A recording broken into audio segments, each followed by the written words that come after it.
You now know how to store data in variables. The next step is doing something with that data. In this episode, we go line by line through every operator Python gives you, how Python evaluates expressions, and the mistakes that trip up most beginners.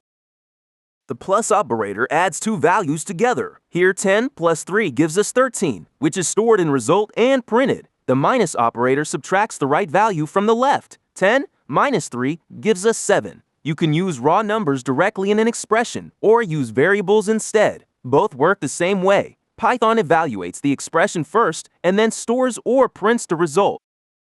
The asterisk operator multiplies two values. 10 times 3 gives us 30. The forward slash operator divides two values. 10 divided by 3 gives us 3.33 repeating. There is an important rule to remember here. The division operator always returns a float in Python, even when the result is a whole number. 10 divided by 2 gives us 5.0, not 5. This catches a lot of beginners off guard. Floor division uses two forward slashes. It divides two numbers and drops the decimal part entirely, always rounding down. 10 floor divided by 3 gives us 3, not 3.3. 7 floor divided by 2 gives us 3, not 4. A practical example is calculating how many full batches fit into a dataset. If you have 10 items and each batch holds 3, you get 3 complete batches. The leftover one item is discarded. The percent symbol is the modulo operator. It returns the remainder after division. 10 divided by 3 is 3 with the remainder of 1. So 10 modulo 3 gives us 1. A very common use of modulo is checking whether a number is even or odd. Any number modulo 2 returns 0 if the number is even, because it divides perfectly. It returns 1 if the number is odd, because there is a remainder of 1. The double asterisk is the exponent operator. It raises a number to a power. 2 double asterisk 3 means 2 to the power of 3, which is 2 times 2 times 2, giving us 8. In machine learning, you will use this frequently when calculating squared errors. Here we square an error value of 0.5, which gives us 0.25. Comparison operators compare two values and always return a Boolean, either true or false. The double equal sign checks whether two values are equal. 10 double equals 10 returns true. The exclamation mark equals checks whether two values are not equal. 10 not equal to 5 returns true because they are different. One rule you must never forget: the double equal sign is for comparison. The single equal sign is for assignment. These two are completely different, and mixing them up is a very common mistake.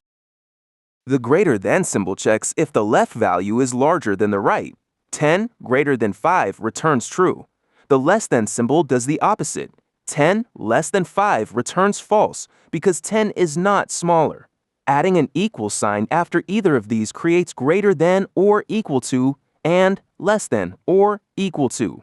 10 greater than or equal to 10 returns true because the values are equal, satisfying the or equal to condition. Logical operators let you combine multiple conditions. That's an operator checks whether both conditions are true at the same time. Here, we check if age is greater than or equal to 18, and if has license is true. Since both conditions are satisfied, the result is true. If we change has license to false, the result becomes false immediately. With and, every single condition must be true. If even one is false, the entire expression is false. The OR operator checks whether at least one of the conditions is true. Here is, admin is false, but his moderator is true. Because at least one is true, the OR expression returns true. The OR operator only returns false when every single condition is false. In the second example, both values are false, so the result is false. The not operator flips a Boolean value to its opposite. If is logged in is false, then not is logged in returns true. Not true returns false, and not false returns true. You can also apply not to an entire expression. 10 is greater than 5 is true, so not 10 greater than 5 returns false. This is useful when you want to check the opposite of a condition without rewriting it. Python does not evaluate expressions strictly left to right. It follows a specific order called Operator precedence. In the first example, 2 plus 3 times 4 gives us 14, not 20. This is because multiplication is evaluated before addition. Python calculates 3 times 4 first, giving 12, and then adds 2. If you want addition to happen first, wrap it in parentheses. Parentheses are always evaluated first. The general order is parentheses, then exponents, then multiplication and division, then addition and subtraction. You now know every core operator in Python. Arithmetic operators for math, comparison operators that return true or false, logical operators for combining conditions, and how Python decides which operation to run first. In the next episode, we do a deep dive into strings, one of the most used data types in Python.